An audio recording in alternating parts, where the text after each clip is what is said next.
उसकी झुकी हुई आंखों के पीछे एक तेज दिमाग काम कर रहा था। वही औरत असल में इस जिले की डीएम साहिबा थी। सख्त, ईमानदार और अपराधियों के लिए खौफ का दूसरा नाम। आज वो वर्दी में नहीं थी, क्योंकि आज वो एक गुप्त मिशन पर थी। कई महीनों से इस इलाके से गरीब लड़कियां गायब हो रही थीं। रिपोर्ट दर्ज होती, लेकिन केस ठंडे बस्ते में चले जाते। जो लड़कियां महीनों बाद वापस आतीं, वो चुप रहतीं, और सबसे डरावनी बात, वो प्रेग्नेंट होतीं। न कोई आरोपी, न कोई सबूत। सिस्टम खुद अपराध को ढक रहा था। डीएम साहिबा मिशन के तहत मछलियां बेच रही थीं। तभी दरोगा आया और साधारण महिला समझकर उसे थप्पड़ जड़ दिया। फिर जो हुआ, उसको जानने के लिए वीडियो में अंत तक बने रहना। दोस्तों, सुबह की धूप अभी पूरी तरह तेज नहीं हुई थी। आसमान में हल्का धुंधलापन था, जैसे शहर खुद किसी डर को छुपा रहा हो। संकरी बाजार की गली में रोज की तरह हलचल शुरू हो चुकी थी। कहीं सब्जी वाले आवाज लगा रहे थे, कहीं चाय की केतली से उठती भाप हवा में घुल रही थी। ऊपर लटकते बिजली के तारों का जाल ऐसा लग रहा था मानो ये सड़क नहीं, बल्कि एक उलझा हुआ सच हो। उसी गली के एक कोने में एक औरत बैठी थी। बदन पर पुरानी फीकी साड़ी, पैरों में घिसी हुई चप्पल और सिर पर पल्लू इस तरह डाला हुआ कि चेहरा आधा छुपा रहे। सामने बांस की बड़ी टोकरी में ताजी मछलियां रखी थीं, चांदी जैसी चमकती हुई, लेकिन उनकी चमक उस औरत की जिंदगी की तरह जल्द मुरझा जाने वाली थी। उसकी आंखें थकी हुई थीं, मगर उनमें कुछ ऐसा था जो आम गरीब औरतों की आंखों से अलग था। वो चुप थी, बहुत चुप। वो औरत सिर्फ मछली नहीं बेच रही थी, वो लोगों को देख रही थी। हर आने जाने वाले चेहरे को, हर ठहरती नजर को, हर उस आदमी को जो जरूरत से ज्यादा देर तक किसी लड़की को घूरता था। उसकी आंखें डर नहीं, हिसाब कर रही थीं। इसी गली से पिछले 6 महीनों में 7 लड़कियां गायब हुई थीं, सब गरीब परिवारों से। सबकी उम्र 18 से 22 के बीच। पुलिस थाने में रिपोर्ट लिखी गई, लेकिन फाइलें धूल खाती रहीं। और फिर जो 3 लड़कियां वापस आईं, वो पहले जैसी नहीं थीं। उनकी आंखों में शर्म नहीं, टूटन थी, और पेट में एक ऐसा सच पल रहा था जिसे समाज सुनना नहीं चाहता था। वो औरत ये सब जानती थी। अचानक जीप के ब्रेक की आवाज गली में गूंजी। पुलिस की गाड़ी थी। लोग थोड़ा किनारे हटे। दरोगा उतरा। मोटा शरीर, खाकी वर्दी, आंखों में सत्ता का नशा। उसने चारों तरफ देखा, जैसे ये गली उसकी निजी जागीर हो। उसकी नजर सीधे उसी मछली बेचने वाली औरत पर गई। है, यहां कौन बैठने दिया तुझे? उसकी आवाज में सवाल नहीं, हुक्म था। औरत ने सिर झुकाकर कहा, साहब, रोज बैठती हूं, पेट का सवाल है। दरोगा हंसा। वो हंसी इंसान की नहीं, सिस्टम की थी। अगले ही पल उसने टोकरी को लात मारी। मछलियां सड़क पर बिखर गईं। कुछ लोग रुक गए, लेकिन कोई बोला नहीं। डर यहां भी बिकता था। और फिर वो हुआ जिसने हवा को भारी कर दिया। दरोगा का हाथ उठा और थप्पड़ उस औरत के चेहरे पर पड़ा। वो गिरी नहीं, बस कुछ सेकंड के लिए आंखें बंद कीं। उस पल अगर कोई उसके दिल की धड़कन सुन पाता तो समझ जाता कि ये डर नहीं है, ये इंतजार है। दरोगा गालियां बकता रहा। औकात में रह, ज्यादा बोलने की आदत है क्या? औरत चुप रही। उसने धीरे धीरे जमीन से मछलियां उठानी शुरू की। हर मछली उठाते वक्त उसकी उंगलियां कांप नहीं रही थीं। वो जानती थी, असली हिसाब बाद में होगा। दरोगा वहां से चला गया। गली फिर चल पड़ी, जैसे कुछ हुआ ही ना हो। लेकिन उस औरत की आंखों में अब एक फैसला साफ दिख रहा था। वो औरत कोई साधारण मछली वाली नहीं थी। वो इस जिले की डीएम थी। आज उसने वर्दी नहीं पहनी थी, क्योंकि आज उसे सत्ता नहीं, सच्चाई चाहिए थी। और सच्चाई उसी गली में थी जहां डर बिकता था और लड़कियां गायब हो जाती थीं। उसने टोकरी उठाई और धीरे धीरे गली से बाहर चली गई। उसके पीछे छूट गया था एक बाजार, और आगे इंतजार कर रहा था एक ऐसा तूफान जो पूरे सिस्टम को हिला देने वाला था। शाम ढल चुकी थी। बाजार की वही गली अब शोर से खाली होने लगी थी, लेकिन दिन में जो कुछ हुआ था उसकी गूंज अभी भी हवा में तैर रही थी। मछलियों की गंध, धूल और अपमान सब मिलकर एक ऐसी परत बना चुके थे जिसे कोई आसानी से नहीं हटा सकता था। वही औरत जिसने दोपहर में थप्पड़ खाया था, अब गली के आखिरी मोड़ पर रुक गई। उसने पल्लू थोड़ा सा हटाया, जैसे सांस लेने के लिए खुद को एक पल की आजादी दे रही हो। उसकी आंखों में अब थकान नहीं थी। वहां साफ साफ एक ठंडा, सधा हुआ फैसला बैठ चुका था। उसने एक पुराने से मोबाइल को साड़ी की तह से निकाला। स्क्रीन पर कोई नाम नहीं था, सिर्फ एक नंबर। कॉल मिलते ही उधर से आवाज आई, संयमित, भरोसेमंद। उसने ज्यादा कुछ नहीं कहा, बस इतना बोली कि आज की घटना कंफर्मेशन है, शक नहीं। आवाज ने एक पल की चुप्पी के बाद कहा कि टीम अलर्ट पर है, लेकिन सब कुछ कागज पर साफ चाहिए। उसने फोन काट दिया। डीएम साहिबा जानती थीं कि इस खेल में जल्दबाजी सबसे बड़ा अपराध है। रात गहराने लगी। वह सीधे कलेक्ट्रेट नहीं गईं। वह उन गलियों में लौटीं जहां से लड़कियां गायब हुई थीं। कहीं एक टूटा हुआ घर था जहां मां रोज दरवाजे पर बैठकर राह देखती थीं। कहीं एक पिता था जो थाने के चक्कर काट काट कर चुप हो गया था। कहीं एक छोटा भाई था जो अब भी अपनी बहन की किताबें संभाल कर रखे था। डीएम साहिबा हर घर में मछली बेचने वाली की तरह नहीं, एक चुप श्रोता की तरह दाखिल हुईं। उन्होंने सवाल नहीं किए, उन्होंने सुनने दिया। और जब लोग बोलते हैं तो सच अक्सर खुद बाहर आ जाता है। एक मां ने कांपती आवाज में बताया कि आखिरी बार उसकी बेटी को बाजार के पास एक आदमी ने रोका था, काम दिलाने का वादा किया था। एक पिता ने कहा कि उसने थाने में नाम बताया था, लेकिन दरोगा ने हंसी में उड़ा दिया। एक लड़की की सहेली ने बताया कि लौटकर आई लड़कियां बात नहीं करतीं, रात में चीख कर उठ जाती हैं। और सबसे खौफनाक बात, जो वापस आईं वो सब एक ही निजी अस्पताल गई थीं।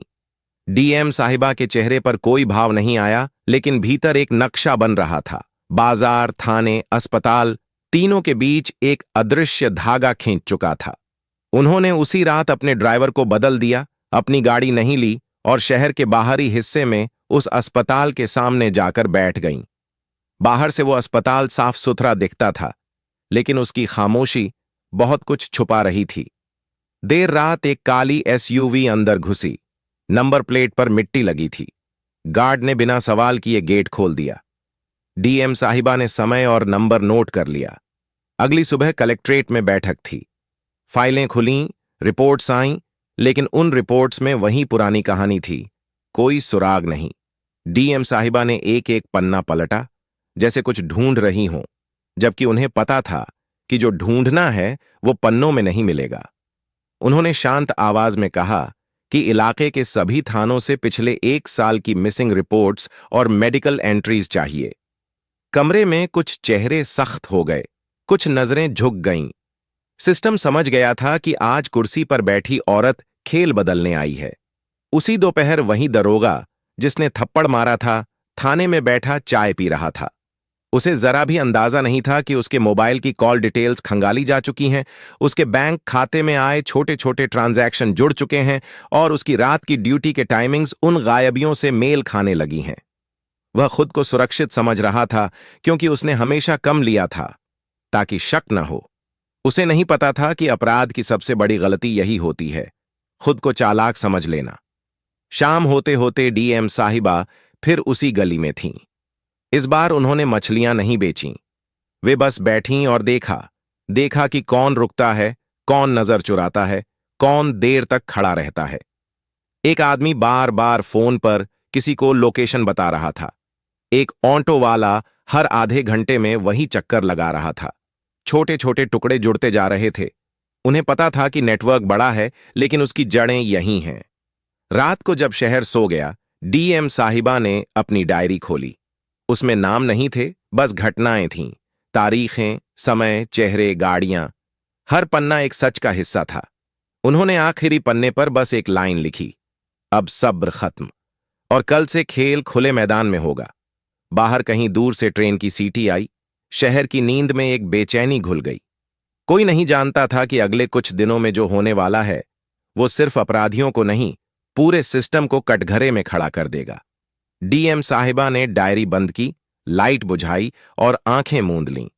उन्हें पता था कि अगली सुबह आसान नहीं होगी, लेकिन उन्हें यह भी पता था कि सच के रास्ते में नींद भी कुर्बान करनी पड़ती है। अगली सुबह शहर कुछ बदला बदला सा था। बाहर से सब कुछ वैसा ही लग रहा था, भीड़, शोर, भागती जिंदगी, लेकिन भीतर एक अदृश्य हलचल शुरू हो चुकी थी। डीएम साहिबा बहुत पहले जाग चुकी थीं। रात की नींद अधूरी थी, लेकिन चेहरे पर थकान नहीं थी। आईने में देखते हुए उन्होंने खुद से कोई सवाल नहीं किया। वो जानती थीं कि अब पीछे लौटने का रास्ता नहीं है। यह लड़ाई सिर्फ अपराधियों से नहीं, बल्कि उस खामोशी से है जो उन्हें ताकत देती है। कलेक्ट्रेट पहुंचते ही उन्होंने सीधे कंट्रोल रूम का रुख किया।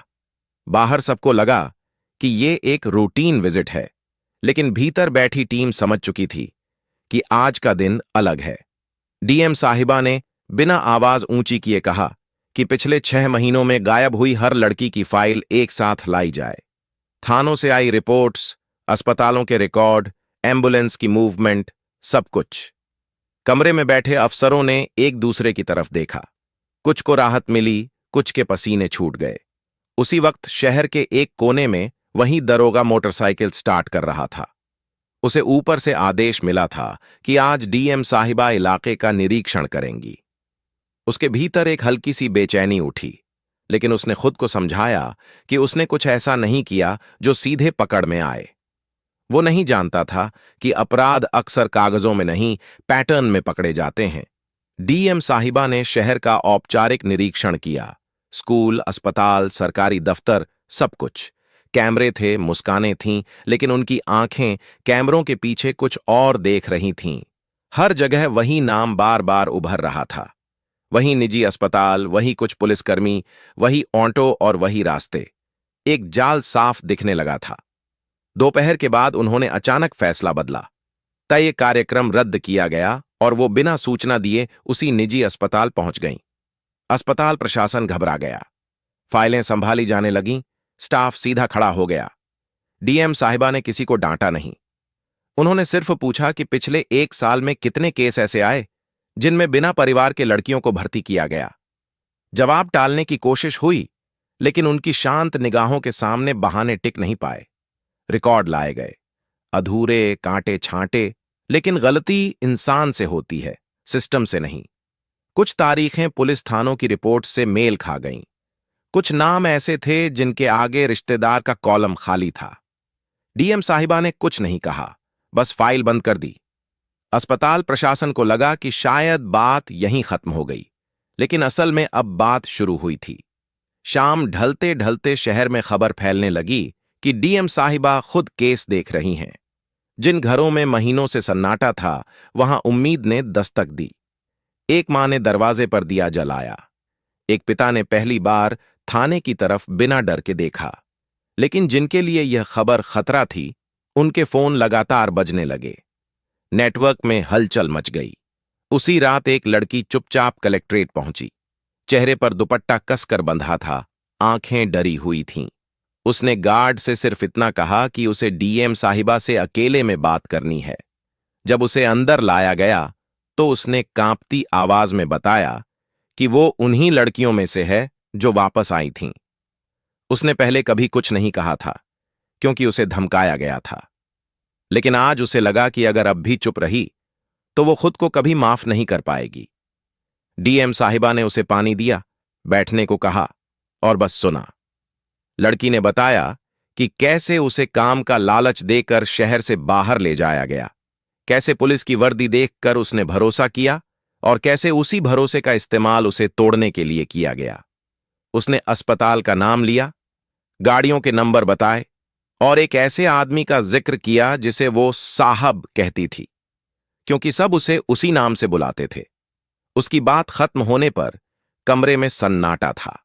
डीएम साहिबा की आंखें नम नहीं हुईं, लेकिन उनकी आवाज में अब लोहे जैसी ठंडक थी।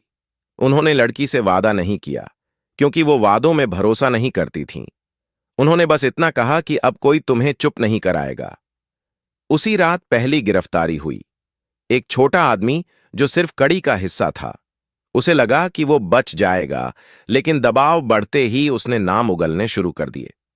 हर नाम के साथ एक चेहरा साफ होता गया, और उन चेहरों में एक चेहरा ऐसा था जिसे डीएम साहिबा अच्छी तरह पहचानती थीं। वही दरोगा। बाहर बारिश शुरू हो गई थी। सड़कें भीग रही थीं, जैसे शहर खुद अपने गुनाह धोना चाहता हो। डीएम साहिबा खिड़की के पास खड़ी होकर बारिश देखती रहीं। उन्हें पता था कि असली लड़ाई अब शुरू होगी, क्योंकि जब सच ऊपर आता है तो वो सिर्फ अपराधियों को नहीं, कई नकाबों को भी गिराता है।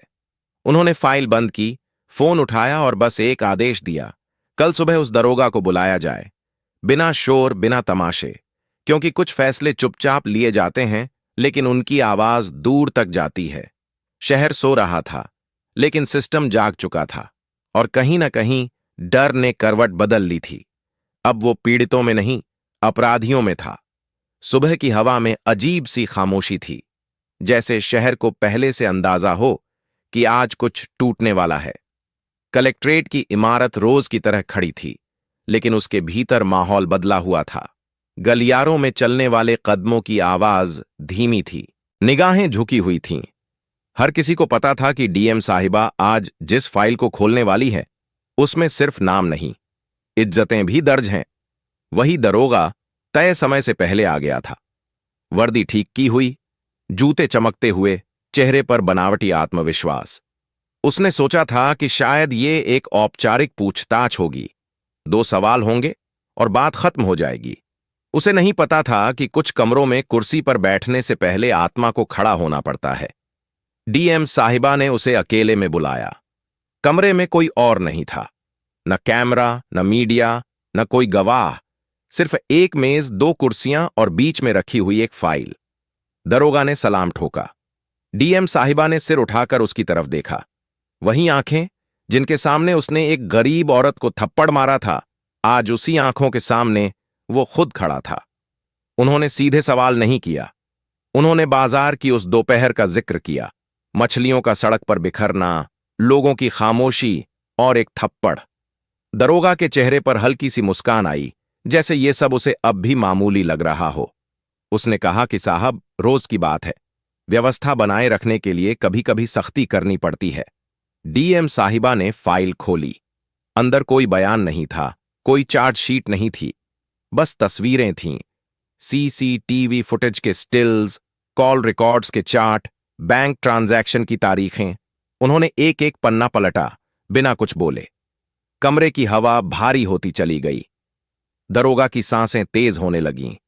उन्होंने पहली बार उसकी आंखों में देखकर कहा कि जिन लड़कियों की रिपोर्ट तुमने दर्ज नहीं की, वो सब जिंदा हैं। कुछ टूट चुकी हैं, कुछ मां बनने वाली हैं, और कुछ अब कभी पहले जैसी नहीं हो पाएंगी। उन्होंने पूछा नहीं, बस बताया। दरोगा की आवाज लड़खड़ा गई। उसने खुद को बचाने की कोशिश की, कहा कि वो सिर्फ आदेश मानता था, ऊपर से दबाव था। डीएम साहिबा ने कुर्सी से उठकर खिड़की के पास जाकर बाहर देखा। नीचे शहर चल रहा था, अनजान। उन्होंने धीमी आवाज में कहा कि सिस्टम का सबसे बड़ा झूठ यही है कि हर गुनाह आदेश पर होता है, कुछ गुनाह शौक से किए जाते हैं। दरोगा का सिर झुक गया। पहली बार उसके भीतर डर ने जगह बनाई। उसी वक्त बाहर दूसरी गिरफ्तारियां हो रही थीं। अस्पताल का मैनेजर, एक दलाल, एक ड्राइवर। हर गिरफ्तारी के साथ नेटवर्क की परतें खुलती जा रही थीं। मीडिया को अभी खबर नहीं दी गई थी। डीएम साहिबा चाहती थीं कि सच पूरी तरह सामने आए, अधूरा नहीं। दोपहर तक शहर में अफवाह फैल चुकी थी। लोग कह रहे थे कि बड़े लोग फंसने वाले हैं। कुछ फोन बंद होने लगे, कुछ घरों में ताले लग गए। लेकिन देर हो चुकी थी। जिन लड़कियों को कभी डराकर चुप कराया गया था, वो अब बोलने लगी थीं। एक के बाद एक बयान दर्ज हो रहे थे। हर बयान में दर्द था, गुस्सा था और एक सवाल था, इतने दिन तक कोई क्यों नहीं आया? डीएम साहिबा हर बयान खुद सुन रही थीं। वो बीच में टोकती नहीं थीं। कभी कभी उनकी उंगलियां डायरी के पन्ने को दबा देती थीं, जैसे खुद को संभाल रही हों। उन्हें पता था कि अगर आज वो टूट गईं, तो कल कोई और टूटेगा। शाम होते होते दरोगा को हिरासत में ले लिया गया। उसे ले जाते वक्त वही गली दिखाई दी, जहां उसने सत्ता के नशे में हाथ उठाया था। लोग खामोश थे, लेकिन इस बार खामोशी में डर नहीं था। उसकी नजर जमीन पर गिरी हुई थी, जैसे वो उसी थप्पड़ की गूंज ढूंढ रहा हो जो उसने दिया था। डीएम साहिबा अपने कमरे में अकेली बैठी थीं। सामने वही पुरानी साड़ी रखी थी, जिसमें वो मछली बेचने गई थीं। उन्होंने उसे हाथ में लिया। कपड़ा खुरदुरा था, लेकिन उसमें सच्चाई की महक थी। उन्हें याद आया कि उस दिन अगर उन्होंने पहचान बता दी होती, तो शायद सच कभी सामने नहीं आता। रात गहरी हो चुकी थी। बाहर कलेक्ट्रेट की लाइटें जल रही थीं। डीएम साहिबा ने एक लंबी सांस ली। उन्हें पता था कि ये लड़ाई अभी आधी है। असली तूफान तब आएगा जब बड़े नाम सामने आएंगे, जब दबाव ऊपर से आएगा, जब कहा जाएगा कि मामला यहीं रोक दिया जाए। उन्होंने डायरी में लिखा कि अगर आज पीछे हटी तो ये कुर्सी बेकार है। कल से कोई गुप्त मिशन नहीं होगा। कल से जंग खुले मैदान में होगी। शहर सोने की कोशिश कर रहा था, लेकिन नींद अब उससे दूर भागने लगी थी, क्योंकि जब सच जाग जाता है तो वो सबको जगा देता है। अगली सुबह सूरज समय पर निकला, लेकिन शहर की रफ्तार लड़खड़ा गई थी। अखबारों में अभी आधी खबरें थीं, पूरी कहानी अभी बाहर नहीं आई थी। फिर भी लोगों को समझ आ गया था कि अब मामला दबने वाला नहीं है। कलेक्ट्रेट के बाहर धीरे धीरे भीड़ इकट्ठा होने लगी। कोई न्याय देखने आया था, कोई तमाशा, और कोई सिर्फ इसलिए कि वर्षों बाद उसे लग रहा था कि शायद सच जीत सकता है। डीएम साहिबा बहुत देर तक खिड़की के पास खड़ी रहीं। नीचे खड़े लोगों की आवाजें ऊपर तक आ रही थीं। उनमें गुस्सा भी था, उम्मीद भी और डर भी। उन्होंने जान लिया था कि अब ये केस सिर्फ कानून का नहीं रहा, ये भरोसे का केस बन चुका है। अगर आज भी सच आधा रह गया तो अगली बार कोई लड़की बोलने की हिम्मत नहीं करेगी। सुबह की पहली बैठक में माहौल सख्त था। फोन लगातार बज रहे थे, ऊपर से संदेश आ रहे थे कि मामला संवेदनशील है, मीडिया को कंट्रोल में रखा जाए और कार्रवाई में संतुलन रखा जाए। डीएम साहिबा हर बात सुन रही थीं, लेकिन जवाब कम दे रही थीं। उनके सामने अब सिर्फ एक तस्वीर थी, वो लड़की जिसने कांपती आवाज में पहली बार सच कहा था। उसी समय अस्पताल के रिकॉर्ड पूरी तरह खंगाले जा चुके थे। नकली नाम, झूठी उम्र, अधूरी फाइलें, हर चीज ने गवाही दी। कुछ डॉक्टरों ने चुप्पी साध ली, कुछ ने खुद को बचाने की कोशिश की, लेकिन देर हो चुकी थी। एक डॉक्टर टूट गया। उसने बताया कि ऊपर से दबाव था। पुलिस की वर्दी देखकर उसने सवाल पूछना बंद कर दिया था। उसकी आवाज में पछतावा था, लेकिन वो पछतावा उन महीनों का बोझ नहीं उतार सकता था। दोपहर तक मीडिया को आधिकारिक बयान दिया गया। डीएम साहिबा पहली बार कैमरे के सामने आईं। उनका चेहरा शांत था, आवाज स्थिर। उन्होंने किसी का नाम नहीं लिया, लेकिन अपराध का ढांचा साफ कर दिया। उन्होंने कहा कि ये लड़ाई किसी एक व्यक्ति के खिलाफ नहीं, उस सोच के खिलाफ है जो गरीब को कमजोर समझती है। बयान के बाद सन्नाटा छा गया। सवाल पूछे जाने थे, लेकिन किसी में तुरंत हिम्मत नहीं हुई। उस बयान के कुछ ही घंटों बाद दबाव बढ़ गया। फोन कॉल्स बदले हुए लहजे में आने लगे। कहा गया कि अब तक काफी हो चुका है, आगे बढ़ने से व्यवस्था हिल जाएगी। डीएम साहिबा ने पहली बार कुर्सी पर बैठकर आंखें बंद कीं। उन्हें याद आया कि उन्होंने ये कुर्सी क्यों स्वीकार की थी। कुछ कुर्सियां आराम के लिए नहीं होती, कुछ जिम्मेदारी के लिए होती हैं। शाम होते होते एक बड़ा नाम सामने आया। वो आदमी जिसे सब साहब कहते थे, कोई बाहरी नहीं था। वो सत्ता के करीब था, प्रभावशाली था और सालों से हर जांच से बचता आया था। फाइल उसके नाम पर आकर रुकी तो कमरे में बैठे अफसरों की सांसें थम गईं। किसी ने धीमी आवाज में कहा कि यहां तक आना ही बहुत है। डीएम साहिबा ने फाइल बंद की और कहा कि अब पीछे देखने का समय नहीं है। उसी शाम आदेश जारी हुआ। छापा पड़ा। शहर की कई जगहों पर एक साथ कार्रवाई हुई। वो आदमी भागने की कोशिश कर रहा था, लेकिन रास्ते बंद हो चुके थे। जब उसे पकड़ा गया, उसकी आंखों में वही डर था जो उसने कभी दूसरों की आंखों में बोया था। रात को कलेक्ट्रेट फिर से शांत हो गया। डीएम साहिबा अपने कमरे में बैठी थीं। बाहर हल्की बारिश शुरू हो गई थी। उन्होंने फोन उठाया और उन परिवारों से बात की जिनकी बेटियां गायब हुई थीं। उन्होंने कोई बड़ा वादा नहीं किया। उन्होंने बस कहा कि अब सच दबाया नहीं जाएगा। एक मां ने फोन पर रोते हुए कहा कि उसे पहली बार लग रहा है कि उसकी बेटी का दर्द बेकार नहीं जाएगा। उस आवाज ने डीएम साहिबा के भीतर कुछ तोड़ दिया। उन्होंने फोन रखा और पहली बार अपनी आंखें नम होने दीं। ये आंसू कमजोरी के नहीं थे, ये कीमत थे। रात बहुत देर तक वो अपनी कुर्सी पर बैठी रहीं। सामने वही पुरानी साड़ी अब भी रखी थी। उन्होंने उसे छुआ और मन ही मन सोचा कि अगर सिस्टम को हिलाने के लिए एक अफसर को गरीब बनना पड़े तो सिस्टम को बदलना जरूरी है। सुबह की रोशनी इस बार अलग थी। उसमें जल्दबाजी नहीं थी, शोर नहीं था, जैसे शहर ने एक लंबी रात के बाद गहरी सांस ली हो। कलेक्ट्रेट के बाहर खड़े पेड़ों की पत्तियां भी स्थिर थीं, मानो वो भी देखना चाहती हों कि अब आगे क्या होगा। आज कोई गुप्त मिशन नहीं था, कोई भेष नहीं था। आज सच को अपने नाम और चेहरे के साथ खड़ा होना था। कोर्ट की कार्यवाही शुरू हुई तो कमरा खचाखच भरा था। मीडिया, वकील, अधिकारी और वो परिवार जिनकी आंखों में महीनों से सिर्फ सवाल थे। आरोपी कटघरे में खड़े थे। वही दरोगा, वही अस्पताल के लोग और वो बड़ा नाम जिसकी परछाई से लोग कभी कांपते थे। आज सब बराबर थे। कुर्सी किसी के नीचे नहीं थी, कानून सबके ऊपर था। डीएम साहिबा पीछे बैठी थीं। उन्होंने कोई विशेष स्थान नहीं लिया। आज उन्हें आगे खड़े होने की जरूरत नहीं थी, क्योंकि जो खड़ा होना था वो सच खुद खड़ा हो चुका था। एक एक गवाह सामने आया। कांपती आवाजें, टूटे हुए शब्द, लेकिन उनमें झूठ नहीं था। हर बयान के साथ कमरे की हवा और भारी होती गई। कुछ लोग आंखें चुरा रहे थे, कुछ सिर झुकाए बैठे थे। जब वही लड़की गवाही देने खड़ी हुई जिसने सबसे पहले बोलने की हिम्मत की थी, तो समय जैसे थम गया। उसकी आवाज अब भी कांप रही थी, लेकिन उसमें डर नहीं था। उसने बताया कि कैसे भरोसे को हथियार बनाया गया, कैसे खामोशी खरीदी गई और कैसे हर रात उसने खुद से पूछा कि क्या उसकी जिंदगी की कोई कीमत है। उसने अंत में बस इतना कहा कि आज वो इसलिए बोल रही है ताकि कल कोई और चुप न रहे। फैसला आने में वक्त लगा, लेकिन जब जज ने सजा सुनाई तो वो सिर्फ एक कानूनी फैसला नहीं था। वो उन थप्पड़ों का जवाब था, उन मछलियों का हिसाब था जो सड़क पर फेंकी गई थीं। दोषियों को सजा मिली, कुछ को जेल, कुछ को बर्खास्तगी और कुछ को वो शर्म जो उम्र भर पीछा करती है। कोर्ट के बाहर भीड़ खड़ी थी।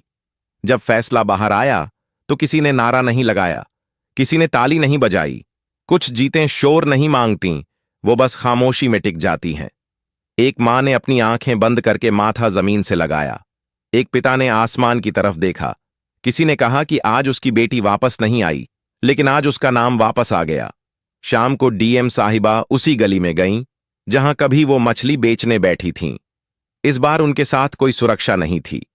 वो अकेली थीं। सड़क वैसी ही थी, दुकानें वैसी ही थीं, लेकिन लोगों की नजर बदल चुकी थी। एक बूढ़ी औरत ने उन्हें पहचान लिया और हाथ जोड़ दिए। डीएम साहिबा ने तुरंत हाथ जोड़कर उसे रोक दिया। उन्होंने कहा कि अगर हाथ जोड़ने हैं तो उस सच के सामने जोड़ो जिसने आज बोलना सीखा है। वो उसी जगह थोड़ी देर खड़ी रहीं। उन्हें याद आया वो थप्पड़, वो अपमान, वो चुप्पी। आज वो सब पीछे नहीं छूटा था, बल्कि किसी मकसद में बदल चुका था। उन्हें समझ आ गया था कि ताकत का सबसे बड़ा मतलब डर पैदा करना नहीं, डर को खत्म करना है। रात को उन्होंने अपनी मेज साफ की, डायरी बंद कर दी, पुरानी साड़ी को तह करके अलमारी में रख दिया। वो यादगार थी, लेकिन बोझ नहीं। वो इस बात की गवाही थी कि कभी कभी सिस्टम को बचाने के लिए सिस्टम से बाहर जाना पड़ता है। अंत में उन्होंने एक आदेश पर हस्ताक्षर किए। उस इलाके में एक सहायता केंद्र खुलेगा। वहां कोई लड़की डर के बिना आएगी, बोलेगी, सुनी जाएगी। ये आदेश उनके नाम से नहीं, सरकार के नाम से जारी हुआ, क्योंकि लड़ाई किसी एक अफसर की नहीं थी, ये जिम्मेदारी सबकी थी। लाइट बुझाने से पहले उन्होंने खिड़की से बाहर देखा। शहर सो रहा था। इस बार नींद भारी नहीं थी, इसमें उम्मीद थी। उन्होंने मन ही मन सोचा कि शायद कल फिर कोई नया केस आएगा, कोई नई लड़ाई होगी।